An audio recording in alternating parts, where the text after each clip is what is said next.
Appreciate everybody being here this evening.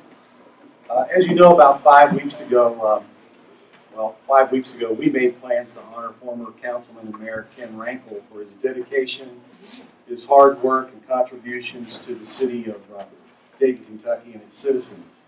As many of you are aware, Ken lost a hard-fought battle with cancer, passed away several weeks ago.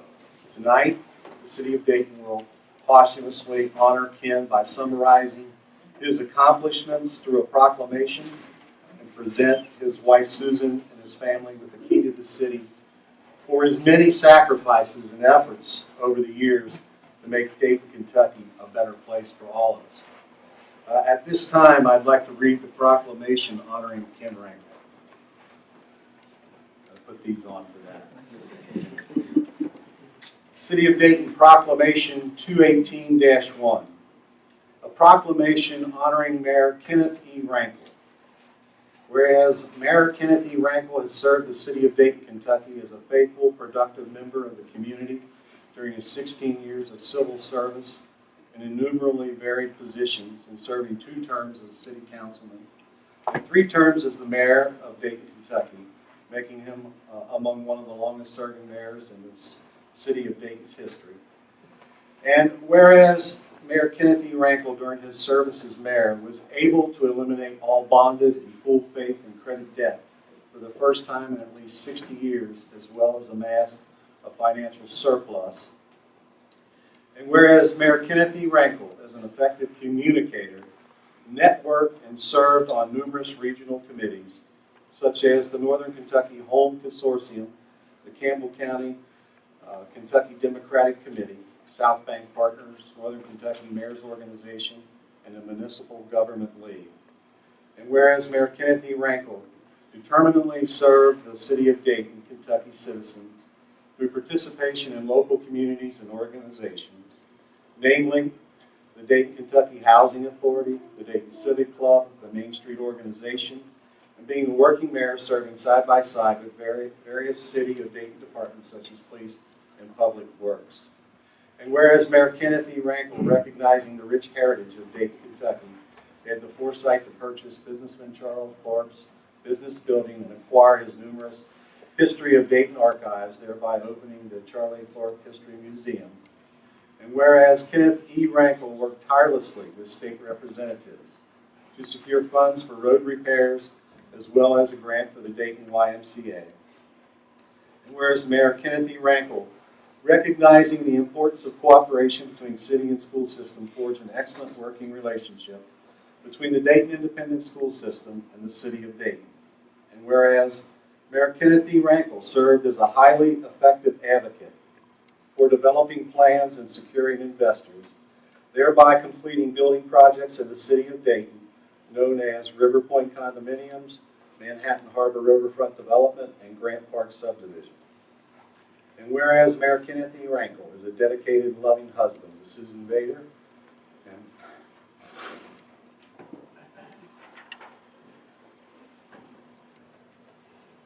and a loving father to Ashley, Allison, and Adam. Additionally, a big smile comes to his face when referring to his 4 grandsons, Jameson, Jackson, Abel, and Ashton. And whereas Mayor Kenneth E. Rankle is a successful businessman, having started his own company at age 23, which enabled him to develop his leadership skills, making him a valuable public servant for the city of Dayton, Kentucky. Now therefore be it proclaimed by the city of Dayton, Kentucky, that Mayor Kenneth E. Rankle is hereby honored by the city of Dayton, Kentucky, and the Dayton community for his valiant efforts to serve our people. And our city congratulates him and thanks him profusely for his efforts. Proclaimed by the mayor of the city of Dayton, Kentucky, this 6th day of February 2018. And Susan, on behalf of the city of Dayton, Kentucky, I'd like to present to you and your family with a key to the city and a framed written proclamation. I'd like to thank Ken, you, and your family for the many sacrifices that you've made over the years that have made our city a better place for all of us. Susan and family, please come forward.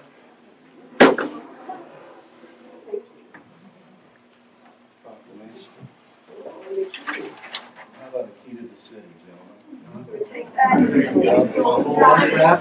Can you hold that? Speaking of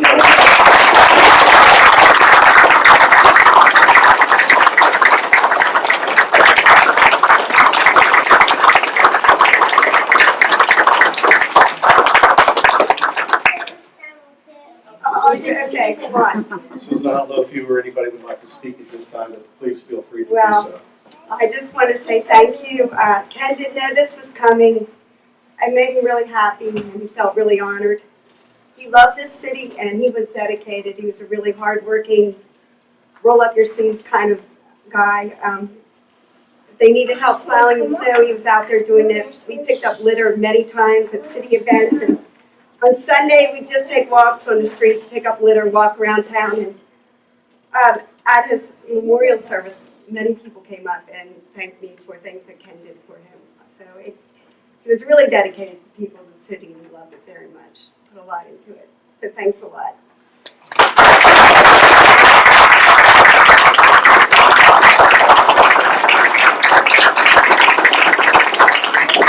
We are going to conduct our normal business at this point, so those of you who are here for the proclamation, please feel free to get up and you can leave if you want to at this time. Thank you.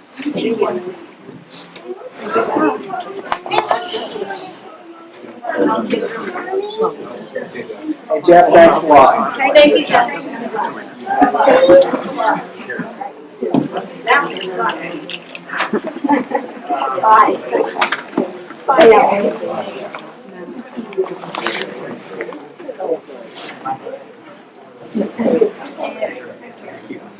I will. Bye-bye. Bye-bye. See you.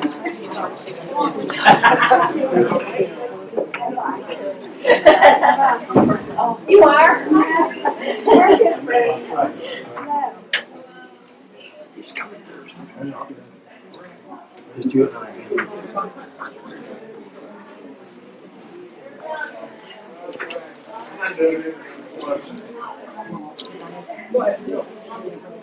At this time, I'd like to open a public hearing to discuss the spending of the 2017-18 municipal road aid money.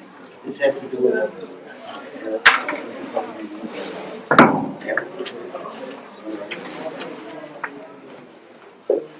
anyone, go ahead.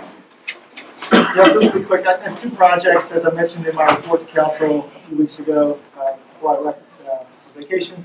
The two projects that in the fall are eligible for municipal aid reimbursement. The first one was sidewalk and curb damage that was repaired and replaced that was caused by city trees. That was $8,816. And we did two catch basin repairs on 4th and Vine Street, totaling $1,200. So, just for reference, our municipal aid balance currently is $169,575. Estimated balance at the end of June 2018 is $209,575. I'd like to ask for a motion to reimburse the general fund $10,016 from the municipal aid account. Anyone would like to address council on this issue? If not, the public hearing is closed, and we'll vote on this for regular session.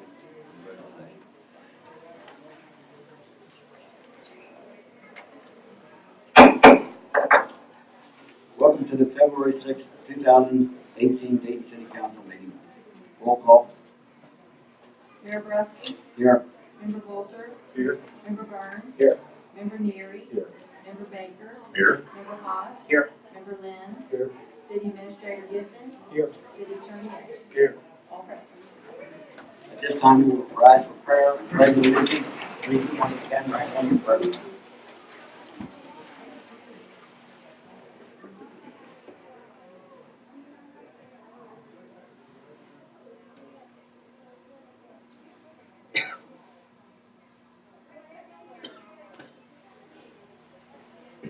Pledge allegiance to the flag of the United States of America and to the republic for which it stands, one nation, under God, indivisible, with liberty and justice for all.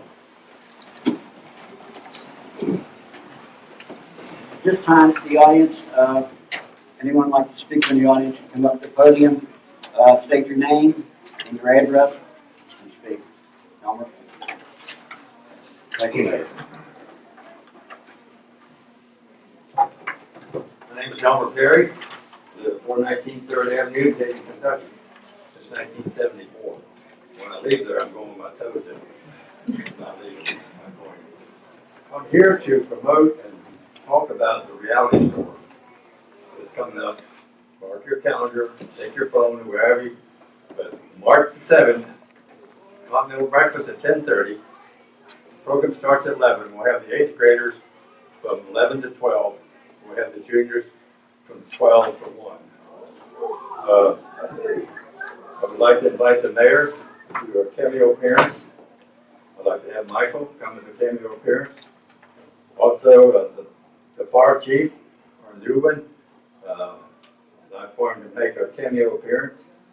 The police chief, the acting police chief, I'd like for you to make a cameo appearance if you can. And Donna, if you can, be there.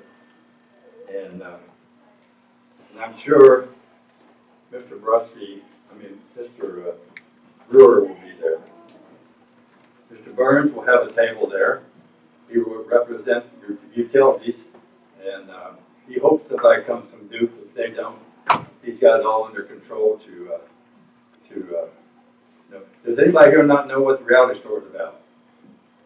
This is,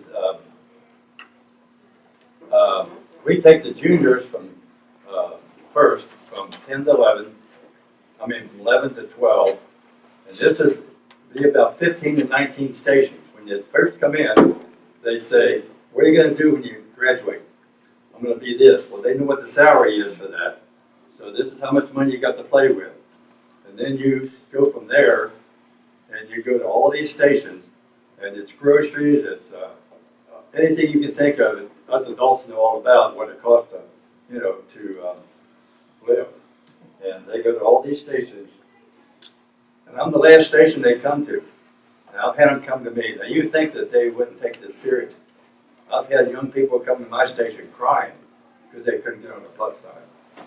And I said, well, get rid of that Mercedes and go back and get a pickup. So anyway, Elmer, who do people contact if they want to volunteer for the event? me or Sherry Chan at the Dayton High School. Get in touch with Sherry Chan. Call the Dayton High School and Sherry Chan. And whatever you want to do, she'll have a table wait for you. And I just about got all the stations, but we need a rover. To walk around. If somebody doesn't show up, you'll be able to take that station. Most stations we ever have, I think, was 19. So, I'll be tickled to death to have you come and whatever you want to promote. So, now Janet back here, she's in charge of groceries. Everybody knows what that costs. And there'll be other people there. There'll be about 15 stations. So, this is March the 7th. Continental breakfast at 10:30, and the program starts at 11. And then 11 to 12, we'll see the 8th graders. Now the juniors going through, this is their second time, because they went through in the 8th grade, now they're going through as juniors. Somebody says, why don't you have the seniors? Well, you can't tell a senior what to do. They know everything already. So that's one of the reasons we don't have the seniors. That's all I can say about the reality store. But anybody that wants to come and do a cameo appearance and see how serious these kids take this. I didn't think they would take it this serious. But I've had them come to me crying because they couldn't get on the plus side. I was telling somebody if you, they used to get 2 candy bars. And one of them had peanuts in it. We had to quit passing on peanuts. So now for the continental breakfast, there'll be water, juice, and coffee, and donuts, and stuff like that for anybody who wants to come. Anybody wants to come and see how serious these kids take this. This is a good program. This is probably my 19th year doing this for the school. So, now the other thing I want to talk about, the museum is still up on 6th Street, guys. We're open the 2nd and 4th Saturday from 10 to 2. And but we're there every Thursday. If you want to bring something to a meeting, bring something down there and give it to the museum. We're not open to the public on a Thursday, but if somebody comes down, we aren't going to shoo them away. But we're open to the public the 2nd and 4th Saturday of the month from 10 to 2. So feel free to come down there. There'll always be somebody there to try to answer your questions. So, and Another thing we need volunteers for the museum that knows how to operate a computer.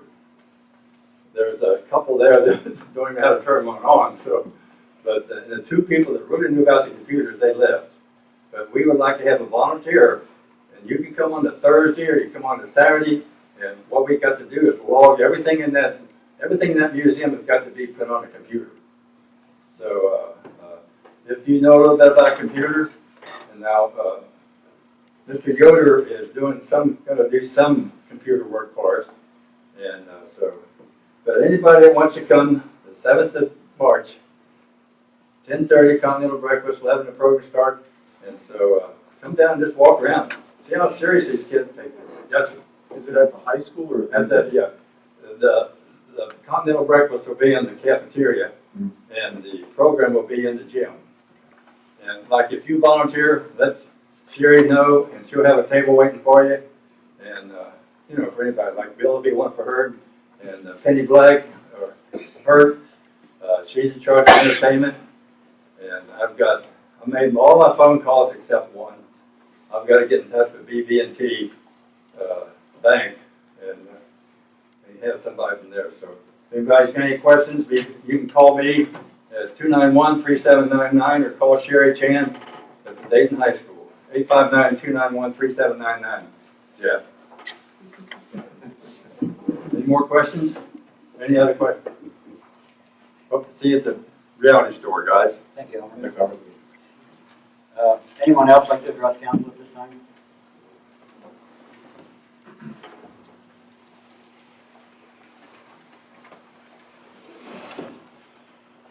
Evening, it's my second council meeting. Thank you for having me. My name is Matt Field. I live at 1005 Lincoln Road, up on the hill there. I am here today to implore you guys to vote no on funding for the design of the new city building. I'm not going to argue against the need for a new city building. I think that is a need. I just think that this particular project that's being proposed is overlooking a lot of other needs that really should take priority, and that it is apparent to everyone here that this decision is really being made based on the desires of a few people rather than the collective good of the community. So that's all I have to say. I implore you guys to vote no. People will definitely see that building going up, and they will remember that you guys voted for it, and the massive amount of debt that we would have to come up with to pay for it and all that kind of fun stuff. It's something that people will remember for sure. So just keep that in mind. There's a lot of people that aren't going to be coming to these meetings or speaking up, but they will be walking by that building, and when it starts happening, then their voices will be heard. So thank you very much for listening. Thank you for inviting us to speak today, and that's all I got. Thank you. Thank you. Have a good night. Anyone else?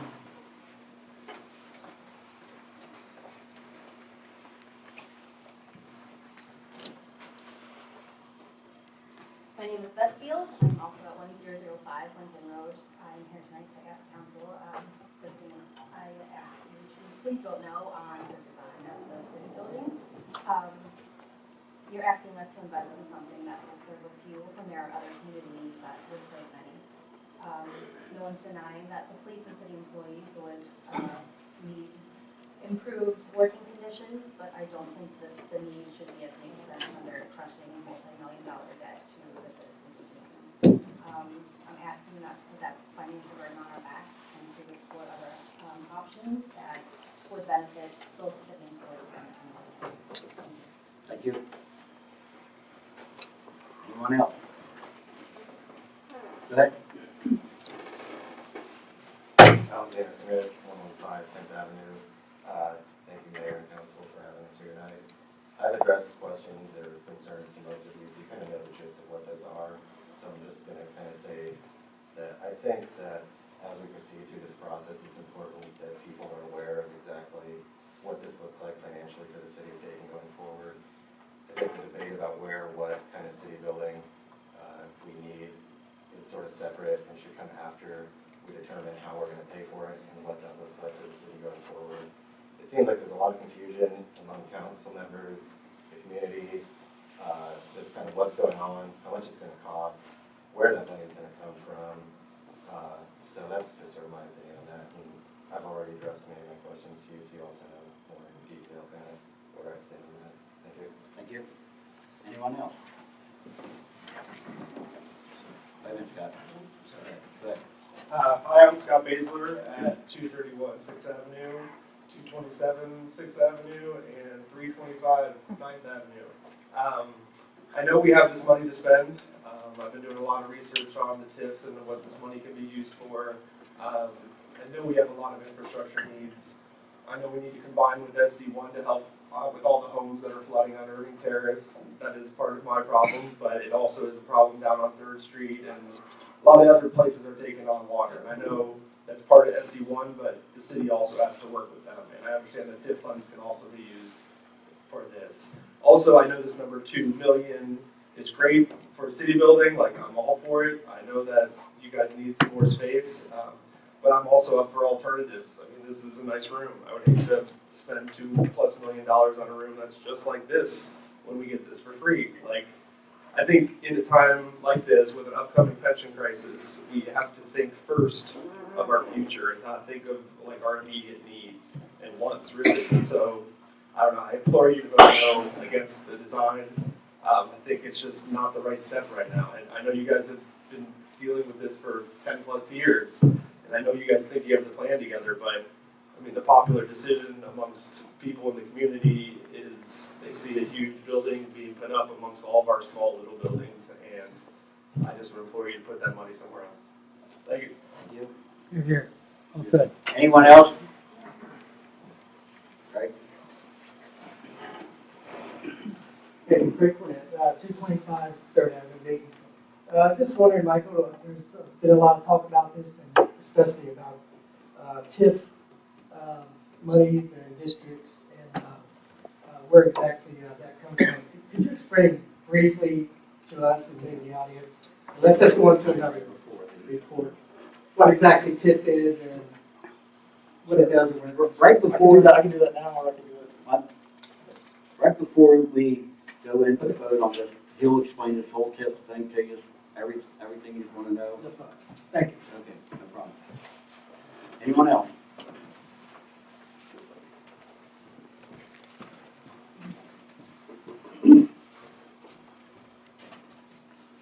Hi, Beth Lehman, 625 10th Street. First, I got a last minute call from Fox 19, and Mike from Fox 19 sent you a message that he can't be here tonight, because he talked to you or something. You can stop on that. Okay. Let's see. So, I wrote a little notes I didn't do, but there's a lot of swirl on social media. I think it's a strange, I've never seen this many people here, like not even a fourth. And so, I think that there are people now suddenly asking the questions that maybe I asked a while ago, so it's nice, you know, I feel like, oh my God, hey. And so, I read Facebook, the different pages, and there are a lot of concerns. The one is the location, the loss of the green space, the expense of the bond. Now that it's being talked about as being $3 million after the $2 million on the TIF, and the TIF is only coming through if all the construction happens, all the sales happens, maybe. From what I've read, pick through. The reliability of the developers. Yeah, there seems, aside from, you know, my personal concern that it's too much money, it's wrong for the community. I know they need a new building, I know they need new facilities, I know our police department needs excellent facilities. That might not be the right place. And maybe this decision was made 10 or 15 years ago when things were different, but I think we could take a moment to take a fresh look, because now we have a big green space. As Mike from Fox 19 said, you say it's not a park. I said, does it look like a park to you, Mike? Does it look like a park to me? I mean, you know, you can call it what you want, but now it's a park with a monument and everything else on it. Why there? And we're at a point right now, it is what it is. Is it the best moving forward? When you have an urban planner, and are they going to tell you that that's great in 20 years? You know, or actually they should have put it in the middle of the goddamn, you know what I mean? And so why not do the due diligence and the research now? So anyway, this goes back and forth with the numbers and no context and how much they're going to make, how much they're going to do. What's 5 million? What's the difference between 4 million and 6 million? Who cares, man? I mean, really? You know, I don't know. You know, it's hard to know these things when there's no context, when don't know how much we can afford or how much we'll need in the future. Kentucky's making huge pension cuts, whatever. I think a big problem here, and it adds to the animosity, back and forth, is the communication from the administration. I don't know how to fix it, but it's getting to be a joke. And if this goes on all year until that election, it's going to be worse than 2014. So I'm not sure how to fix it, but all of a sudden these people come pouring out of the woodwork. What? Huh? Like, yeah, hello, and why don't they know? They don't know because it's like impossible to know. I mean, if you say, well, if you have any questions, just call the official, call somebody from the administration. That's a big if. If you ask a question, that means you know what question to ask. That means you're really pretty far down the road. People aren't that far down the road. And so this communication thing, there's no transparency. We don't know what's going on. We don't know who voted for who, really. And that makes it really difficult to make an informed decision when you don't know what you're talking about, when you don't know why they're doing this. And we don't want to be wrong. We don't want to make a huge mistake. And overall, when you get shut down like that, well, I talked about that already. Well, that's on there. Well, that's over there. Well, that's over there. What? What is it, a library? Where is it? It shuts down slowly engagement. People get slapped, they get embarrassed, you're not, did you do this? Did you study that? What do you know? And you get shut down and shut down and shut down, and then you have no people showing up for city council meetings. And it's wrong. I mean, we elect you. We pay you. We need to be informed. We live here. We have an enormous amount of financial investment here. And I think that beyond this little constant whatever, it's the communication. I don't know how you're going to do it. I don't know if you should put it on the website. Here's the whole thing. We don't need to go back and forth with how much and comprehensively explain the issues. So we don't have to second guess. And we don't have to squabble back and forth on social media and rip each other apart. It is only February. So, thank you. Thank you. Anyone else?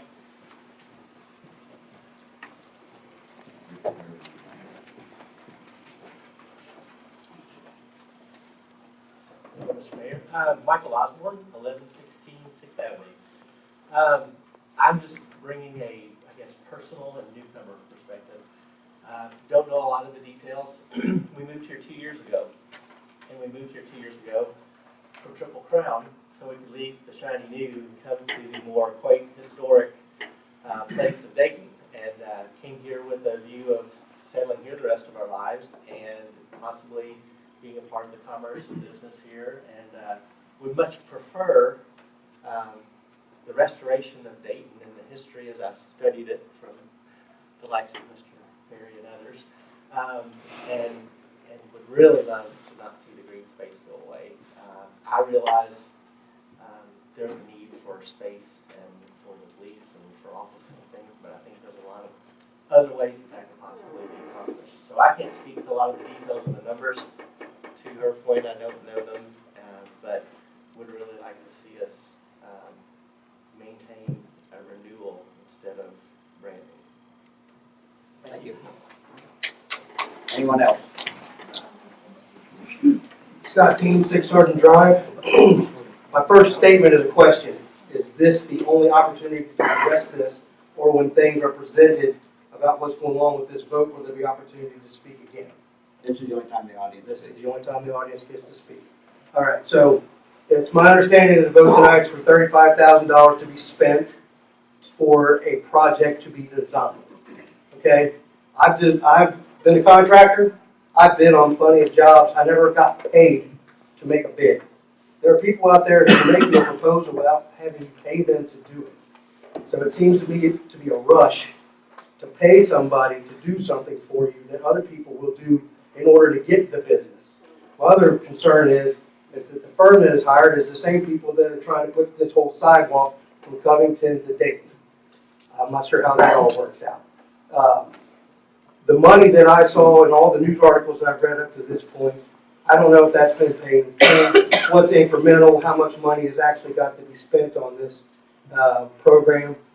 But if taking a $4 million loan to the citizens of Dayton to build a building, hoping that you're gonna get $2 million back from somebody else. If that doesn't come through, we're on the hook for $4 million. If the money due comes full in 2025, like I think I've read somewhere, seems to me that's the time to start talking about a city building, when you got your money in your hand. Anyone else like to address council at this time? Anyone else want to address council? Okay. Moving on. The approval of the minutes from the January 2nd meeting and the special meeting of January the 9th. Need a motion? I'll make a motion to approve the minutes from January 2nd, 2018 and from January 9th, 2018. Motion by Jeff. Second. By Bill. All in favor? Aye. Opposed? So ordered. Board appointments, none. Board appointments for 2018. The Board of Adjustments is Michael Clark. The Code Enforcement Board is Alan Smith. The Fire Board is Ben Baker, Jeff Haas, and Sarah Ben. Museum Board is Jane Hebel and Elmer Perry. The Civic Activities Board is Nathan Gifford and Jesse Lovins. Ethics Board is Rick Frank. The Board of Park Commissioners is Kim Townsley and Mandy Metz. Main Street Board, Kathy Bolter, Doug Sovanik, Bob Slusher, and Kelly Hebert. Sergeant's Park Board, Mayor Brusky, Jeff Bolter, and Donna Ledger. And the Board of Architecture Review is Christina Kelly. And these are just people that are on the board that need reappointed. Of course, there's still other people on the board. We need a motion to appoint these people. I'll make the motion. Motion by Ben, Second. second by Jeff. Any comments? Could we have, Donna, could you distribute to all the council a list of all of the members of each board, not just the ones that have been reappointed? Sure. Thank you. Anyone else? All in favor? Aye. Opposed? No. So ordered. I got one aye and one no. Those two. Yes, ma'am. Give me a roll call. I really didn't get that. Okay. Member Burns? Aye. Member Neary? No. Member Baker? Aye. Member Haas? Aye. Member Lynn? Aye. Member Bolter? Aye. So ordered. Next on the agenda is the first reading. This is an ordinance. First reading of ordinance 2018-1 Duke Energy franchise. City of Dayton, Kentucky, ordinance number 2018, number 1. In an ordinance accepting the bid of Duke Energy Kentucky Incorporated for a 3-year non-exclusive franchise for the use of the public streets, alleys, and other public grounds of the city of Dayton. The transmission and distribution of both natural gas and electricity through and for consumption within the city. This ordinance adopts and incorporates a 3-year non-exclusive franchise agreement as required by the Kentucky Constitution and Kentucky Revised Statute with Duke Energy for the use of public streets, alleys, and other public grounds for the transmission and distribution of gas and electricity throughout the city, and this is the first reading. And next on the agenda is the first reading of 2018 number 2 Manhattan Harbor Pattern Book. City of Dayton, Kentucky, ordinance number 2018, number 2. An ordinance modifying and adopting a reformatted Manhattan Harbor Community Pattern Book. This ordinance adopts and incorporates the reformatted Manhattan Harbor Community Theme Pattern Book as previously approved by the City of Dayton Planning and Zoning Commission. The pattern book is also required to be included as a deed restriction for any property in the Manhattan Harbor development and conveyed by the city to the developer. First reading. Next on the agenda is order number 2018 2R surplus property 207 Fifth Avenue. City of Dayton, Kentucky, municipal order number 2018-2R. A municipal order declaring city-owned real property as surplus and also authorizing the city manager to sell or dispose of said real property commonly located at 207 Fifth Avenue. I need a motion on this. Make a motion we adopt municipal order 2018-2R. That motion by Burns. I'll second. Second by Councilman Hall. Any comments? I'll comment. property that was at 207 Fifth Avenue was given to the city by Catherine Hamlin Hayes, what, 2 months ago? October, November. For the use of public goods. She asked for a city garden to be pushed there. You know, my fanfare for city gardens, to be able to provide vegetables and exercise for folks in the neighborhood. We only have one currently on the other side of town, which doesn't get used as much as it should be because of its location. I think she gave us a gift, and for us to sell that almost immediately is almost taking your Christmas gifts to the pawn shop. I don't agree with it, and I'll vote no in that favor. Anyone else have any comments? Are we putting a minimum value on this? Minimum bid? No, they can bid as they please, and then it's whether you accept it. You can reject it. You can reject even the highest bid. Right. You all made it clear what you will and won't accept, so. Just you got a baseline. Understood. But- I'm questioning how it was going to be advertised. Yeah, no price. Understood. I guess my only comment is, and you know how I stand on this subject, I've talked about it before, but these parcels of land often become the responsibility of the city to maintain and, it drains our public works department, which is overworked now. I think we have an overworked public works department now. And while it's nice to say it's going to be a community garden and people are going to take care of it, unless it's done in a way that is maintenance, almost maintenance free, then it just becomes a burden for the city. There's ways to do it. Mr. Yoder has done great work in other cities as far as making public gardens almost maintenance free. I understand. I haven't seen one yet. You know. Check out Silver Grove, they're great. I mean, I've seen them, but not here. Not here. We have that opportunity. So, But this is just putting it out for bid. that's right. We can That's right. deny it, reject it. we That's can right. reject it at that time when the bids come in. Anyone else have any comments on this? Roll call. Member Neary? Aye. Member Baker? No. Member Haas? Aye. Member Lynn? Aye. Member Boulder? Aye. Member Burns? Aye. So ordered. Next on the agenda is order number 2018 3R, application for recreational trail program grant funds. City of Dayton, Kentucky, resolution number 2018 3R. A resolution by the City of Dayton, Kentucky to support application by the city for the 2018 recreational trail program grant funds. Need a motion? I'll make that motion. Motion by Councilman Neary, second by Councilman Glenn. Any comments? I hope we have better luck this time. Go for it, Bob. We really need that Sergeant Park. We've got 20 acres of unused, beautiful land up there at Silver Grove and County South. If any way that we can get any improvement to that would be great for the city. Understood. Anyone else have any comments? Roll call vote. Member Baker? Aye. Member Haas? Aye. Member Lynn? Aye. Member Boulder? Aye. Member Burns? Aye. Member Neary? Aye.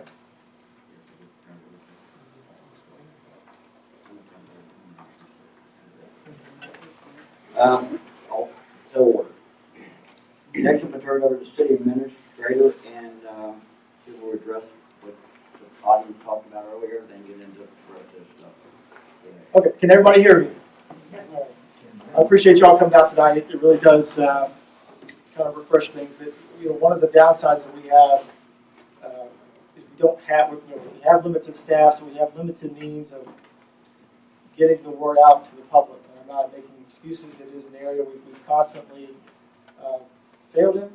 We are trying to do better. But our best means to get the word out is to be able to address people like you in this situation. And I think as Beth noted, last summer and into the fall, there was only a handful of people that were coming to these meetings. I wish I had the time of day to answer everybody's questions and comments on Facebook, but that would not be a good use of your funds for me to do that. In fact, I rarely get on Facebook, and never do I get on Facebook to look at some of the date pages, and that's just for me to be productive. Now, I do hear when certain things come up that are pressing that need my attention, and we do always take all those things into consideration, but it is refreshing to be able to address you all tonight. I'm not here to sway opinions. I'm just here to give you the facts. I know some people might want to know how we got to this point. This is an old topic, but a lot of you all are new.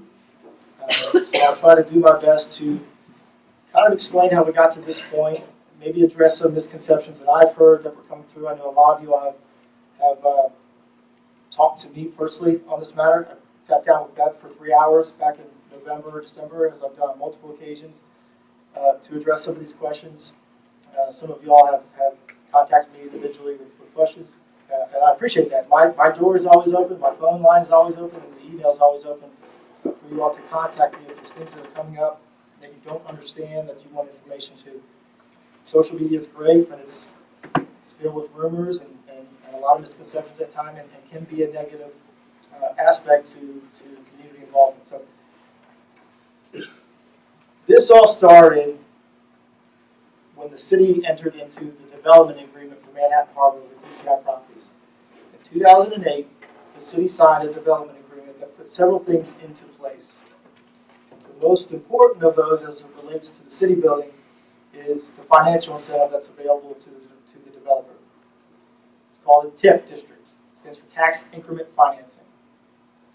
How it works is you delineate a footprint of undeveloped property that's not producing much tax or occupational or payroll revenue, sometimes if at all. They use those numbers in that first year as a footprint. So you calculate how much revenue those parcels, sometimes it's one parcel, sometimes it's multiple parcels, how much that's generating revenue for the city in those 3 areas. Again, property tax, payroll tax, and occupational tax. That sets the base amount for that year. In this case, it was 2007 numbers that they used. What tax increment financing does is it captures the incremental revenues in those three sources as the development progresses. So if you have an area that was producing $100,000 in revenue, and after some development it's producing $200,000 in revenue, the increment is $100,000. That's the new revenue that's being generated to the city because of that development. Now what happens in these incentives is the city gives up a portion of those increments to the developer as an incentive to do the project. Those things go to pay for certain aspects of the development, and then in turn they also create the incentive, and it's a way for the developer to continue to make money on the project. So the way this is set up, and I'm going to keep it simple. I can go very deep and talk about this for hours. But in the simplest terms, the city's giving up 80% of that incremental revenue within this TIF footprint, which mostly encompasses the riverfront area north of the flood wall. It does incorporate some houses along some of those, like 2nd Street and up through Berry Street.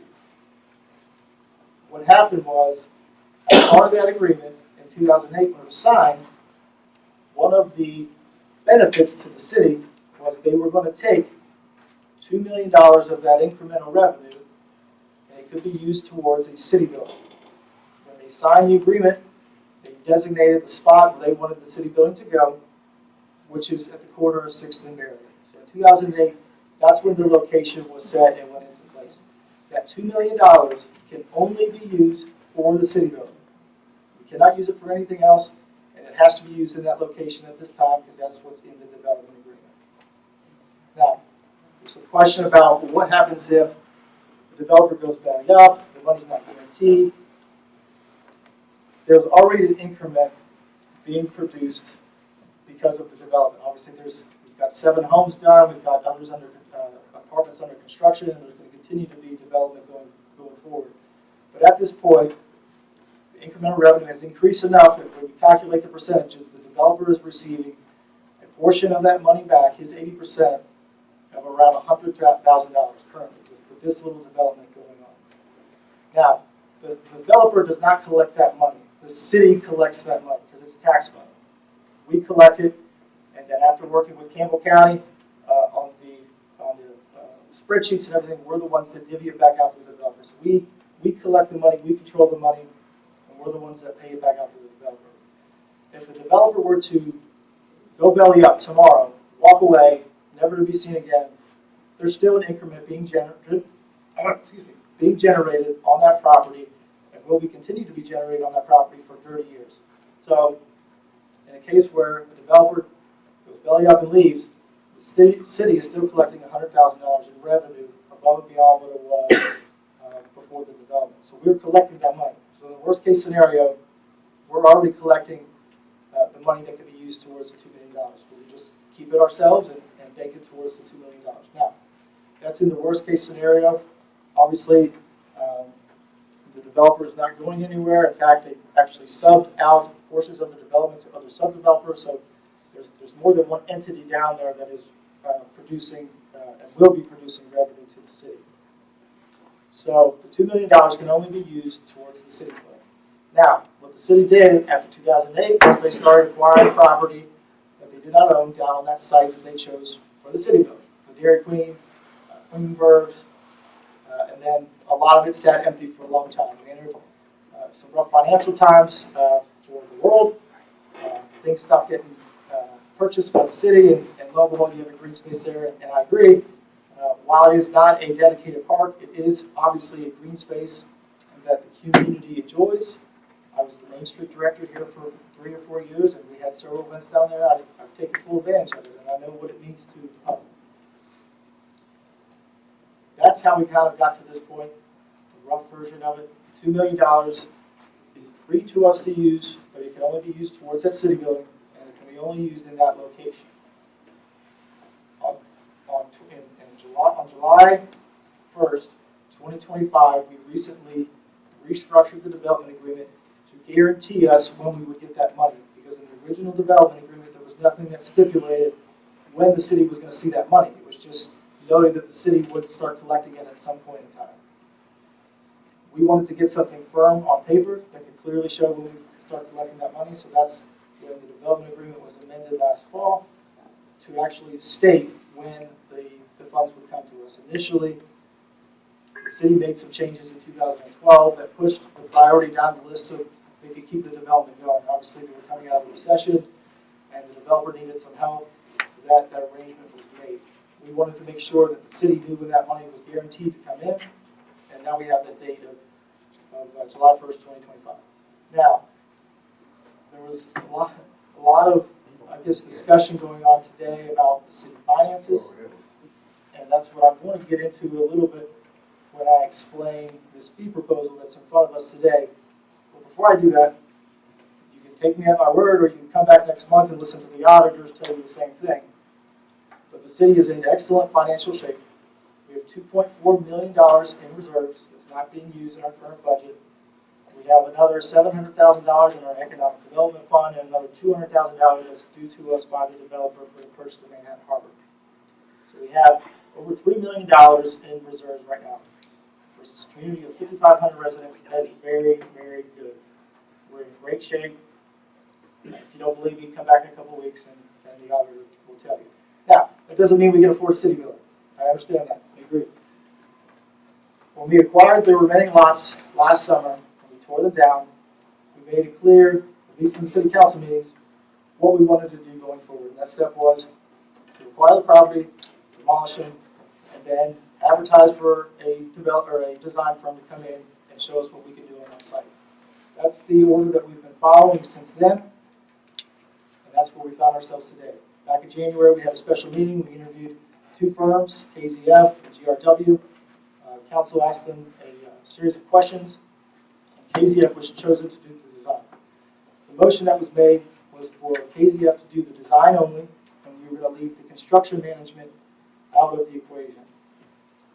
When the mayor and I sat down with KZF, we thought this through a little bit farther and didn't want to throw on the table a couple $100,000 that it would take to do a full design without knowing full well that we could make this move. There's a lot of numbers being thrown out about this city building. It's going to cost $6 million. It's going to cost $4 million. It's going to cost $2 million. The answer is I don't know what it's going to cost. I have an idea of what it can cost, but we can't find that out until we take the next step. So what we did with KZF is we broke the design down into 2 phases. phase 1 and phase 2. What I'm proposing to council tonight is the fee proposal for phase 1, which is programming and preliminary design. The reason we're doing that is because I'm the chief financial officer of the city. I don't want to put the city in a financial burden that it can't get itself out of. I've worked very hard in the last 4 years to continue to build the surplus. I don't want to be the one that destroys it. But I can't tell you those answers until we do a little bit more research. So what this programming and preliminary design is our due diligence. This is our opportunity to get into the nitty-gritty of it, find out what a city building would cost without blowing the bank on outrageous design fees. Same thing we did with the Riverfront Commons project. We did a comprehensive riverfront study to find out how much a pier costs, how much some of these Riverwalk trails cost. You have to go into that before you start running the grants and knowing the information. It's no different with this. We're not going to sign on a dotted line for a $2 million loan, a $6 million loan, or a $20 million loan without knowing the cost analysis. I can't do a cost analysis until I know how many square feet we need.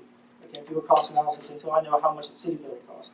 And again, this is where the programming and preliminary design comes into play. So council, what you are looking at is a fee proposal from KZF for phase 1 of design for programming and preliminary design. And what that entails is, you all have it in your email. Email? All right. I'll go through, there's four bullet points, obviously, of what this would entail. First phase is a questionnaire. KZF will provide the client with copies of KZF's law enforcement questionnaire, administrative questionnaire, upon receipt of notice to proceed and execution of the contract. With that information, they'll start going to space requirements and a program summary. So they'll start to meet with the clients, meaning us. We've put together a design review board that consists of elected officials on city council, administration, and citizens of the public. We have not met yet because I don't want to meet until I know we're at least moving forward with this phase of it. But there will be members of the community and elected officials that are fully involved in this process. Through the space requirements and program summary, they're going to interview and talk with the committee, figure out how much space each department would need office-wise. Despite what Joe Neary thinks, I don't need a 5,000 square foot office, although that would be nice. It's not practical. KZF has done multiple municipal buildings for administration and police, so they know and will know what we have and what we need to grow into. You have to remember while a city building may not be the sexiest thing to want to build in the center of the community, you know, we're looking at our population of 5,500 residents. That's expected to almost double in the next 20 years. So the fire department's going to need space to grow into.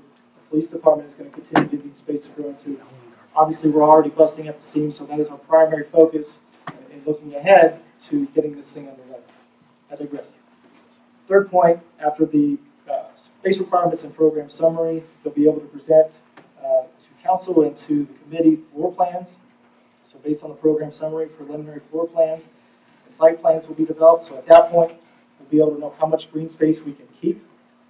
We'll be able to know where the offices are going to go. We're going to start to know how many square footage is needed for the building, and therefore we're going to be able to start to put together the fourth point, which is costs. Now, all those will be combined into a final report that will be presented to you all. At that point, I will know what the reasonable costs for the city building are. Is it $2 million? Is it $2.5 million? Is it 10? At that point, I'll be able to run cost analysis based on our current needs, based on our current budget, based on expected expenditures that will go up, based on expected revenue that will go up, and based on any far-fetched idea that we may be able to think of to be prepared for in the future. I do want to note, because I think it is important, we are wanting to get as creative as we can with the design of this building. I don't think there's any reason why we can't build a first-class building that doesn't keep the majority of the green space that is there. I can't promise anything, but that's certainly something that I myself want to shoot for. We're an urban environment. There's no reason why we can't get creative with on and off street parking to eliminate the need for that service parking and in order to keep as much green space there as we possibly can.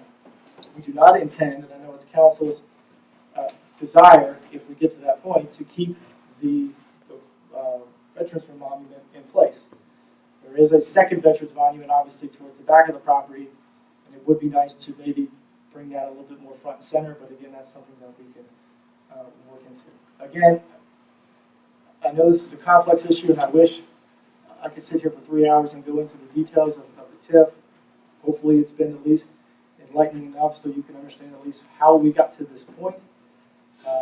Again, this is our due diligence. This is our market study. This is the logical next step in order for me to determine whether this is something that can be a reality or not. I'm not here asking for you to sign off on a city building tonight and let's start construction tomorrow. I'm just saying if this is going to continue to be a goal and objective of the city, in order for me to make the next logical step in the financing of it, I need to know these answers. And I can't do that unless we go forward with this. So at that point, I'll open up the council for any questions. I'd like to make some clarifications on what you just said, Michael, just point of reference. The RFQ, the request for qualifications, when you put that announcement out, I asked Attorney Edge if council approval was needed for that, and he indicated that it was not, that administration could put that out. So I don't want anybody to think that council was putting out the request for qualifications. He did not. I don't know whether he would have voted for or against it, but it was not brought before council. I'd also like to point out that the $2.4 million current budget balance is at this time of year when the property taxes have just come up to date. And usually our expenses don't stop. Usually at the end of a fiscal year, I think for the past couple of years, we've been running about just a little bit over $2 million in the balance, correct? The final budget was $2.4 million in reserves, June 30th, 2017. Okay.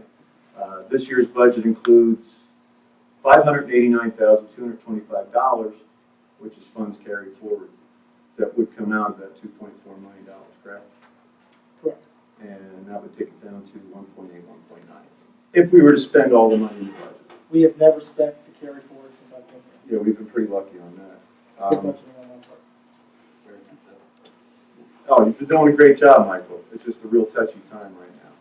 Last year, I asked council for $3,500 for a traffic study for the 6th Street from Urban Terrace over to O'Fallon for the traffic and safety issue. And Denny, you suggested, after much discussion, that we should wait to see what the impact of the apartments are down there. 3-3 vote, Mayor, you broke the tie, to not do that traffic study. And I agree with that at this point. We should wait and see what the impact of that is going to be. We can only speculate at this time. Now we're being asked to spend 10 times that much just to study how much a new city building is going to cost. No needs analysis done internally. No public discussion until tonight. At last month's meeting, because it was a special meeting, even though I had requested otherwise, under the terms of a special meeting, we can only discuss that topic.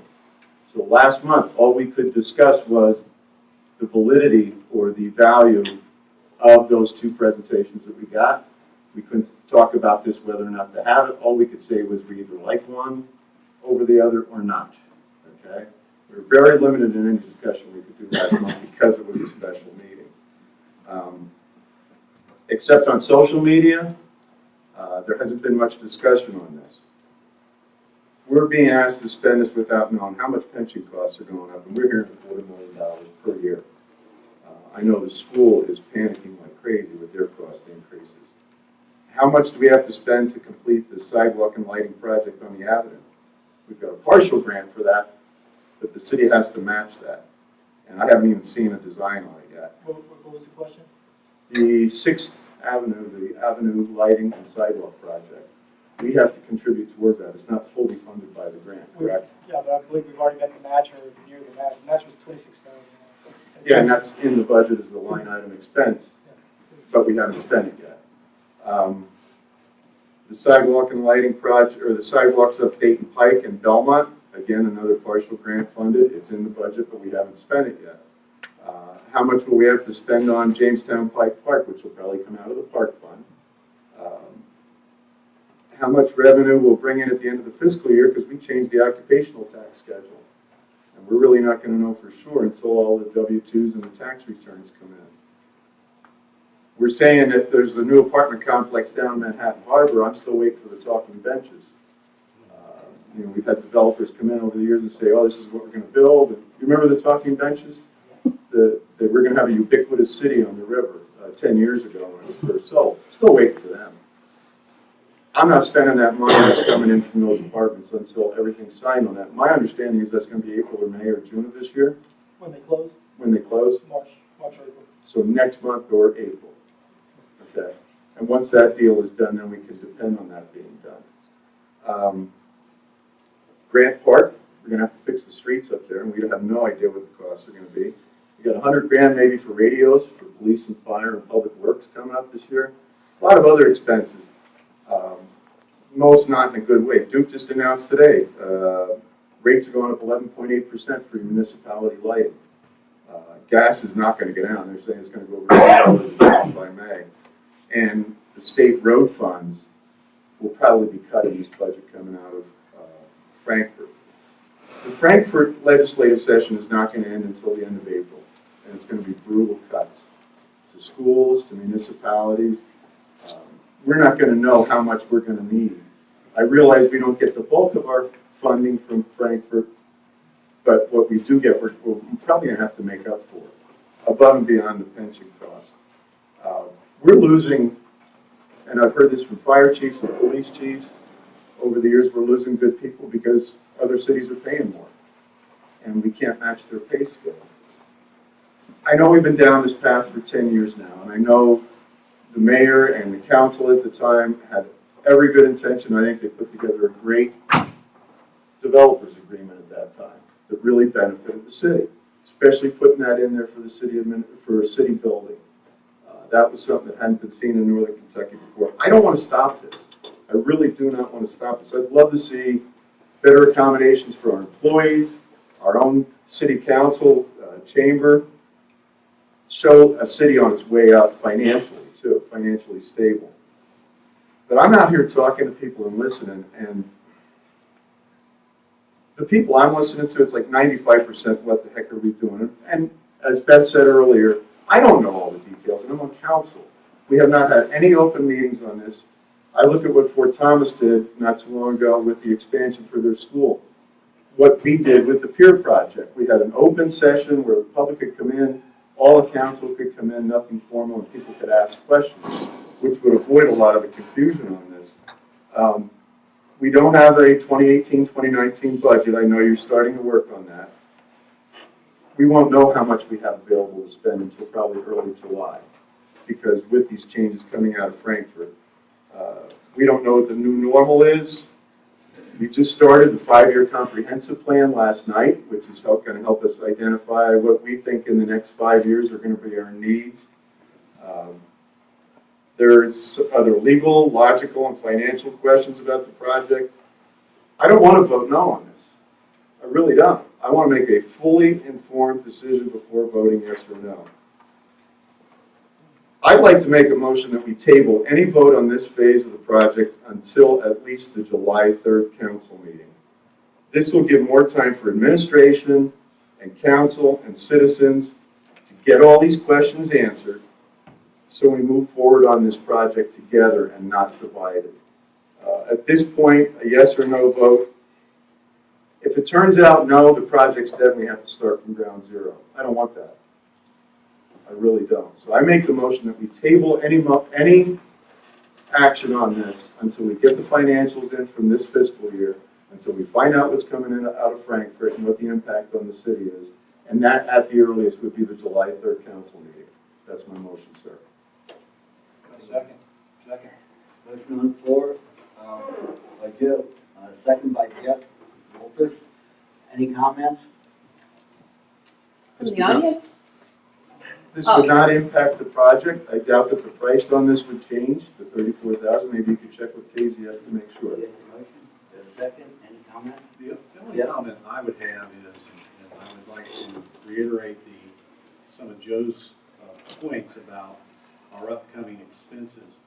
To me, it's not enough just to have a 1-year budget projection. I would like to see a 5-year projection, and infuse this city building, and let's say in year 2 or 3, and we start making those payments with our capital projects that we have, we don't know what the pension issue is going to be. If they don't change the 9%, it's going to be $246,000 for us. If they don't change the 9%.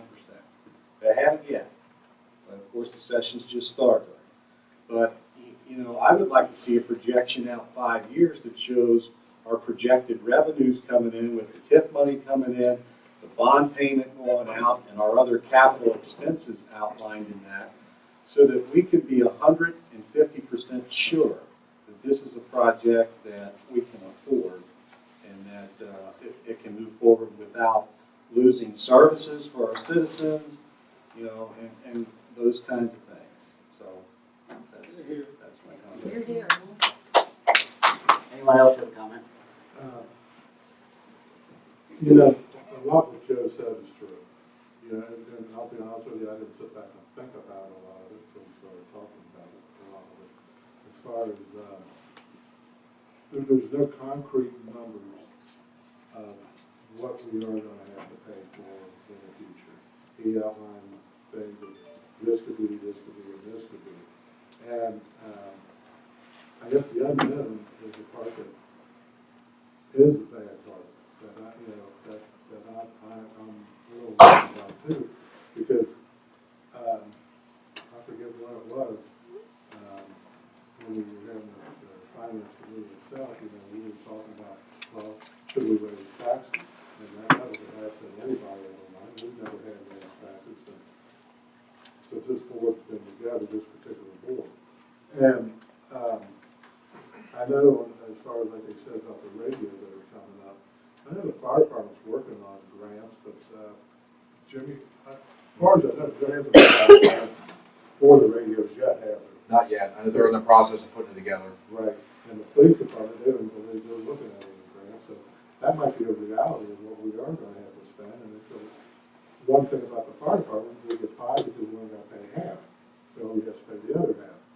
But I guess, you know, I'm in favor of the city building very much, and I understand that, you know, this is part one of let's get KZF on board, do their thing, and find out what the exact costs are, because, you know, we are basically just starting.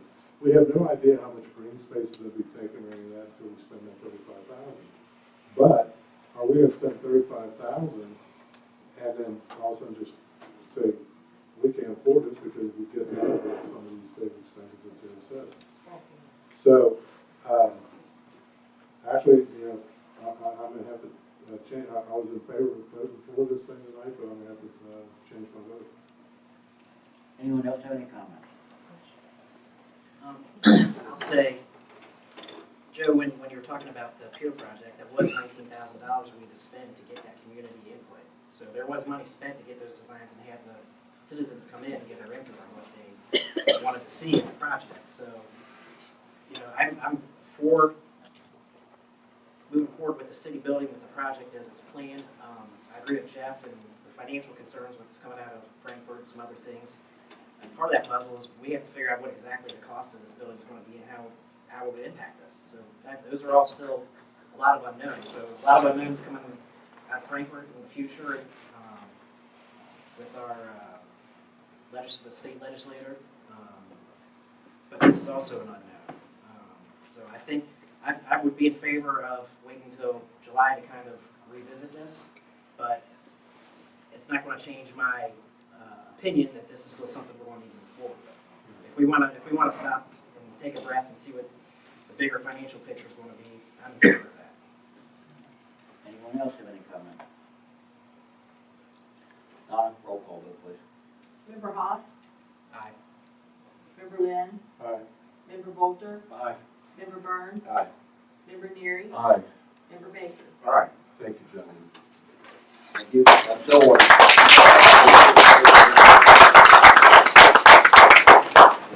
The next thing I've got 2 handicap parking requests. First one is 223 Fifth Avenue. The applicant meets all the requirements set forth in the ordinance. I'd like to ask for a motion to approve 223 Fifth Avenue. I'll make that motion. Motion by Joe. Second. Second by Bill. All in favor? Aye. Opposed? So ordered. Second one is for 501 McKinney. The applicant does not meet all requirements, so I just want it to be noted on record. I don't need a motion that this one is not eligible. And I've got a special event application for the cystic fibrosis Cycle for Life. This event isn't until September 15th. If I recall, it was last year as well. The event's from 7 a.m. to 4 p.m., but essentially it's just this group rides through town, so they're not going to be here from 7 a.m. to 4 p.m. Probably only be here a matter of minutes. So just around 8. I think they come in or go out around 8. I don't know the duration. So I'd like to ask for a motion to approve their special event app. So moved. Second. Motion by Danny, second by Jeff. All in favor? Aye. Opposed? So ordered. And the last thing I have is in regards to the municipal aid public hearing. I'd like to ask for a motion to reimburse the general fund $10,016 for the municipal aid account. So moved. Motion by Danny. Second by Bill. All in favor? Aye. Opposed? So ordered. And then we did have a kickoff meeting. I didn't know if Joe or Jeff wanted to touch on it, so I'll be brief. Had a kickoff meeting for our comprehensive plan review last night. I think we have most people that are on the committee in attendance. So we'll have updates for that as they come out throughout the summer into the fall. Michael, I just want to make a point that on the comprehensive plan, the community will have 3 opportunities to come in and to be a part of developing our goals, our objectives, and to view the draft plan before it is finalized. So it's about a 6-month or 7-month process, but we will advertise that, make sure you all know, and you will have the opportunity to come in and participate in that process. That's all I have. Very good. Thank you. City attorney's report. I'm nothing to report. Department heads, Donna. No, sir, everybody has a copy of the financials, and that's all I have. When does this disclaimer's got to be in? Those have to be in by July, or January 29th. February. Oh, February. Every Sorry. February? Sign up by January 29th. February. So it's in February. Anything else? That it, Donna? Yeah, that's all right. Bob? Yep.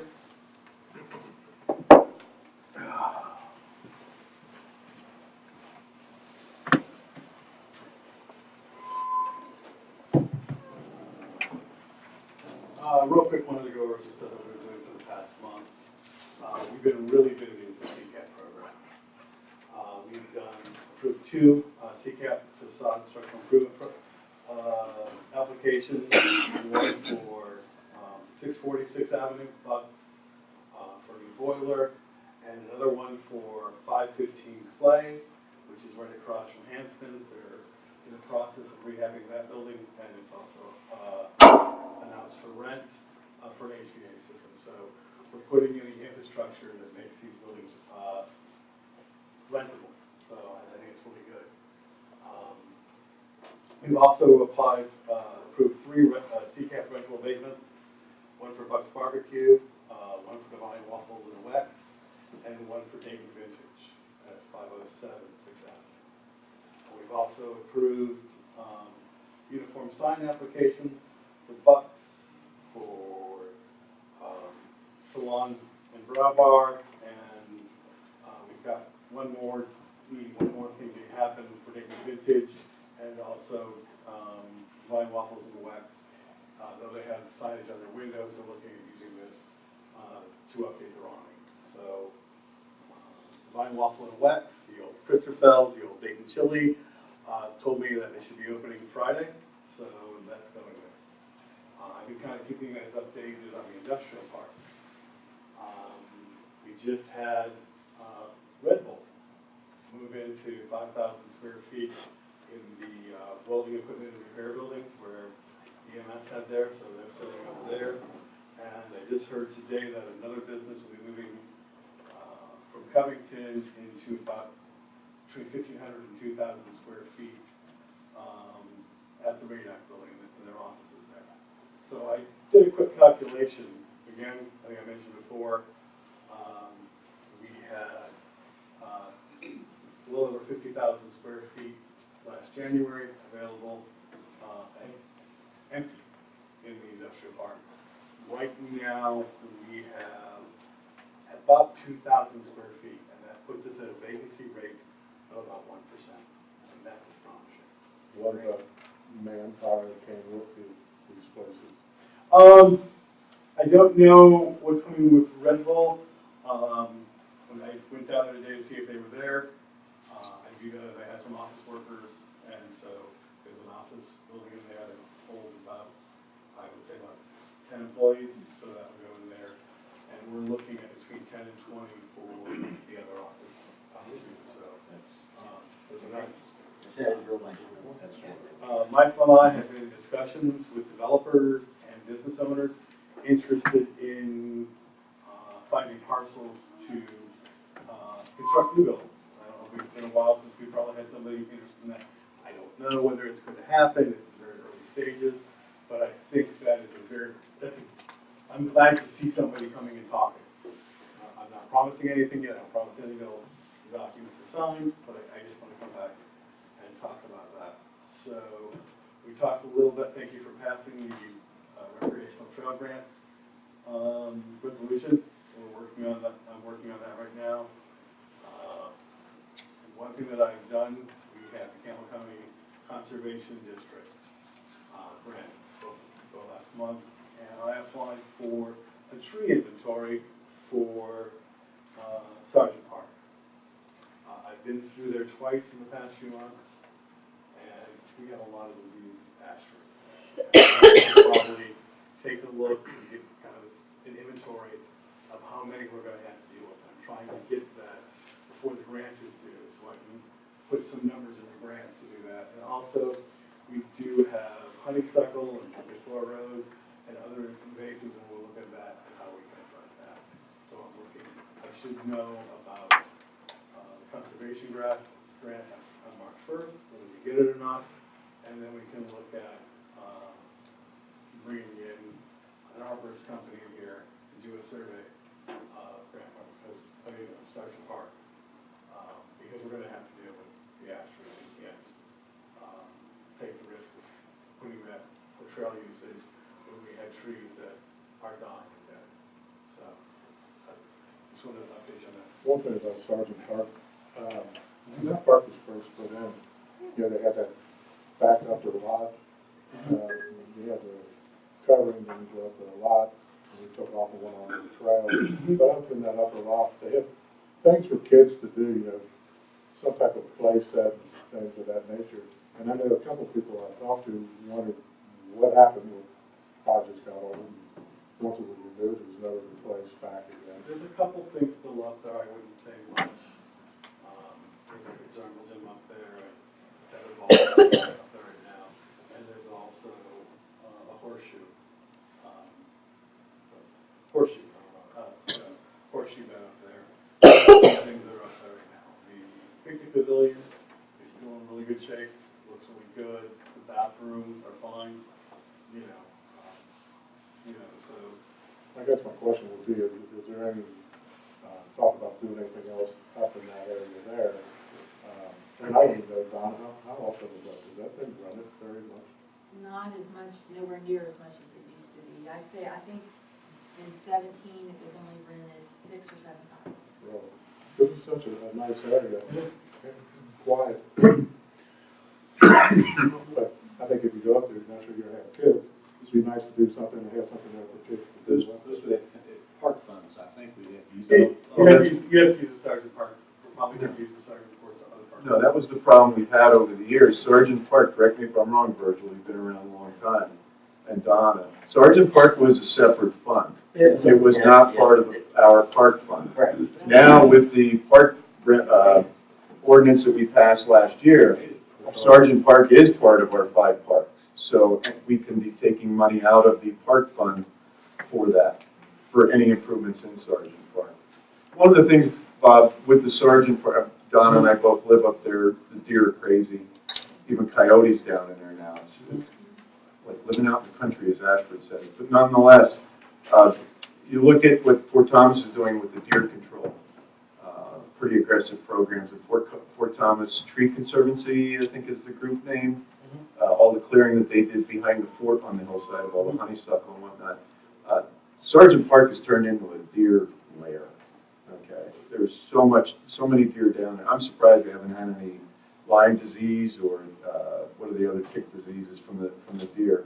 I know I hit one on Lincoln Road. It really made me mad. But if we can do if maybe Kentucky Fish and Wildlife, some other grants like that to help control the deer population down in there at the same time. Always looking about whatever. Our hillsides are interstates for deer. Absolutely. I see them on Monmouth Street in Newport. I see them on Urban Terrace. In my backyard, it's like a deer stand. You know, I understand. This grant is due April 30th. I've already, it's an update of the week before, so I've already done the state clearinghouse and section 106, and all that should be easy, so we'll go through and do that. And hopefully, this is our year. And I think getting started and understanding what we're dealing with the ash and the invasives is a really good start. I mean, we can get stuff together to deal with those. We'll go on our way.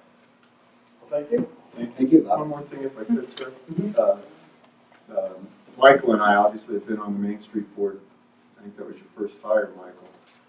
And we had our meeting last month again, and then last night at the comprehensive plan meeting, it was brought up about marketing the city. People in Dayton know how good we have it here. We need to attract more residents to move in and help us patronize these businesses. I would like to see, I know it's early in the process for the next fiscal year budget, I'd like to see an increase in the marketing budget for the Main Street for that purpose, to market the city, both real estate-wise, business-wise. So if you could fit that in there with all the other wants and needs, I'd appreciate it. Well, thank you. Thank you. Next, Phil, Code Enforcement. Phil.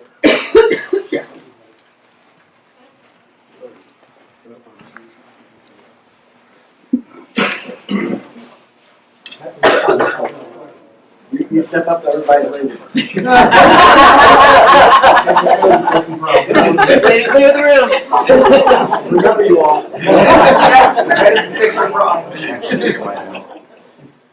Mayor, council members, I emailed you all my report showing the monthly letter report, which obviously encompasses citations and or violation letters that were sent out, and also the notification report for the month of January. For those of you all in the audience who haven't been here before, my name is Phil Lyles. I am a new member of the Dayton Police Department, as well as in charge of code enforcement and the code enforcement officers. So I boss me. So there's also, just to let everyone know, if you have an issue with code enforcement, hopefully you all are owners or at least residents. It's for either one, whether you're an owner or renter, we welcome you all, but we want everyone to adhere to making the city and your property better. And that's what I'm going to be out there doing. Having police powers gives me just a little more bite as far as trying to make things happen. There's still a protocol that has to be followed. One of the ways that you all can do that is through the website. Through the webmaster, you can file a complaint that will come to me.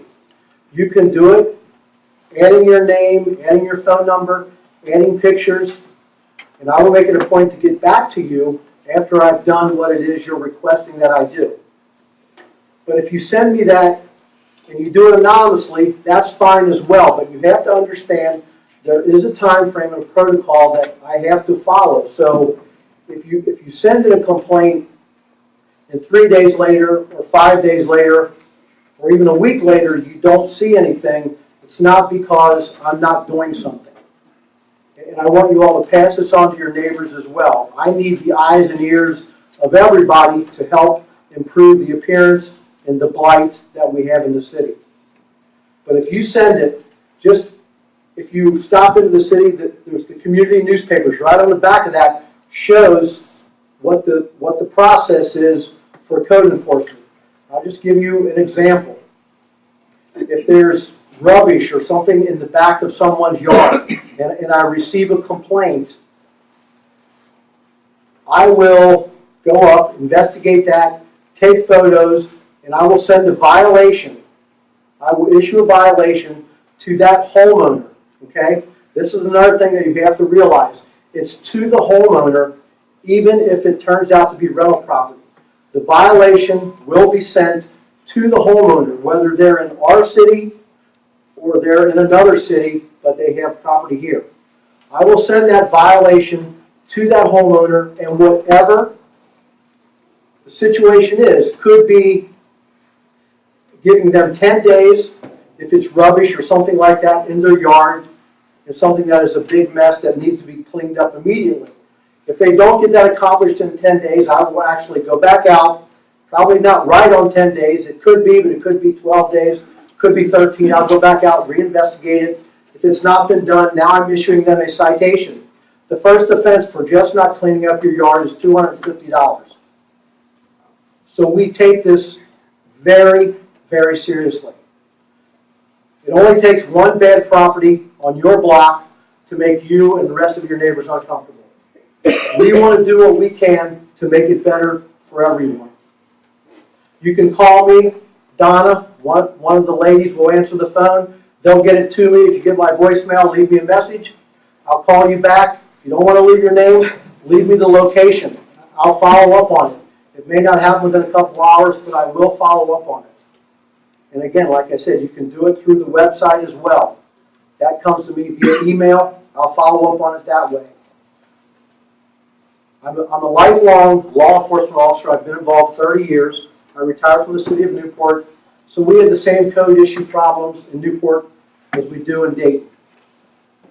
So you folks send me the information, call me, let your neighbors know that I'm out here. I get calls from the police department, from the council members. I'm here to help make this city better. And I can't do that alone. Your all eyes and ears makes it even better. Just like notifying the police department, you notify me, and we'll do what we can to get the job done together. Thank you. Folks, if you have any questions on our report, I'll be more than happy to answer. Only 2 vacant. Only 2 vacant properties listed on that report this month. Well, there are a lot more vacants that we have, that I'm not sending out more stuff because there's an abundance of citations on them already. So they're going to Michael and going to the city attorney so we can follow through. Really, all that is just piling on. And I'm just to the previous report method where we would get the whole list of outstanding ones and we could say that there was 8 or, if we see a vacant property, I could go right down the list and say, okay, that one's already been reported. That's our biggest problem. Okay, I'll make sure that I include those. What I'm actually doing now, once I find out it's vacant and see that it's vacant, I'm going ahead and issuing another abandoned house. Okay, that way we're able to follow up on a little bit more, because that's the most important issue. Maybe one of these things where we're going to, once we take the property, we're not going to get any money anyway. So as long as I'm adding the abandoned citation on there, because it's had them prior, then that'll be listed on the report from now on. I'll make sure I do all of those. Thank you, sir. You're welcome. Keep up the good work. Thank you. All the best I can. Thank you. Keep letting me know. Thank you. Thank you, folks. Lieutenant Baldwin. Give everybody a copy of the questions. Captain Richmond. Mayor, Council, good evening. Good evening. Got my report all turned in. If there's any questions. Update on the new pumper truck? The new truck is scheduled to be delivered by July at the latest. We did receive word, as I put in the report, that there is a possibility it could be completed and sent to FDIC in Indianapolis in April, which is a big convention. It's still on the table, at this time. We're waiting to hear from them. So, but July will probably be the delivery date. Did you have the delivery of the new pumper truck. When will the old truck leave then? Have you, did any, The old truck is surplus. Yes. We actually dropped the price a little bit, trying to get it more in a fair market value. The problem with trying to sell pumpers or a dime a dozen. Everybody has a pumper. You know, the ladder's sold a little easier, it's more of a specialized piece of equipment. Right. There's a lot of pumpers on the market. We may not sell before the new one comes, then we're gonna have to look for some storage for it. Storage, okay. But it is listed, you know, it's on a nationwide search. Okay. Where people can look for it, so hopefully we'll get it sold soon. Okay, very good, thank you. Yes. Correct me, Jim is actually the acting chief? Yes. Okay. I didn't, well, you call him captain, I realize he is a captain, but I didn't know if he was taking the acting chief job until new chief is found. Yes, he is. Thank you. Thank you. Thank you. Any correspondence, Don? Council, any petitions? I have one, sir. Go ahead. Of course, people have been talking, reaching out and everything, and one of the petitions that I got was on the new on the new park down at 3rd and Vine, the one that was relocated from 3rd and Walnut. More than one resident in that neighborhood has asked us to explore the cost and feasibility and possibility of putting in a half-court basketball court. I know that the space is limited down there, so do they. The court that was down there before was nowhere near a full half-court, but they wanted a basket and a little bit of paving down there. So if you could get... Okay, thank you. That's the only thing I have, sir. All right, anyone else? Mr. Giff and I spoke with you concerning adding a new sign down the corner of Fallon and 6th. One of the biggest things the business owners tell me is that it looks like a residential area when you get past Riverside for the most part, and they don't know about all these new businesses that we have going on down there. Whether it's we have like 6 new businesses. So, is there any way we can get a sign that says, "Hey, come on down to Dayton's historic Main Street shops"? Yeah, we talked about that right after the meeting. We had a good discussion, at least Bob and I did, about where the best location for that would be. We kind of lost track, so I'll get back to Bob. Right at the corner. Well, right in front of town. Yeah, that's what's good as time. Well, so we talked about that, and I'd be open to putting it there, but there's a lot of stuff there that would get lost, so we start thinking. Some of that stuff out of compliance? Possibly, we want to look at it. Well, there's the Manhattan Harbor sign that's there is being discussed with King County right now. How about the billboard? The big billboard. I'm talking about the signs as you come into town. The school No, sign the there. school sign, no, that's fine, that's okay. It's just the Manhattan. So if you're looking at it, I appreciate it, sir. Anyone else? One last thing. Where are the microphones at? We don't need them. Don't need them? So I won't have any complaints about people can't hear? I mean, someone's always can't hear. We haven't used them in 4 months. You can hear, yes. Cranking up loud, because the microphones weren't adding anything to the sound quality, so. They were actually better without them, so. Everybody hears back there, don't they? No one hears when you watch it at home. Nobody can't hear it. That's right. We don't follow your faces, so we don't know who's talking. That's what We we're don't know doing, who's at the because a lot podium, of we don't people know can't who's make it tonight. speaking. A lot of people can't make it tonight, and I get lots of complaints that they can't hear what we're saying.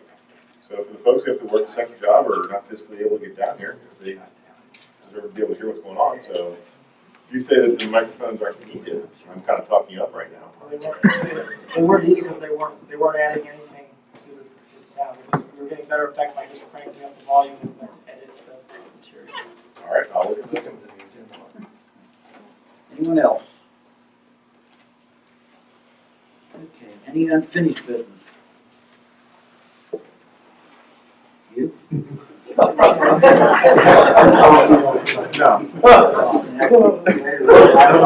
Oh, no. Write this date down, I do not have any new business. Any new business? I know we don't need executive session, so I need a motion to adjourn. So moved. Motion by Jeff. Second by Jeff. All in favor? Aye. So ordered.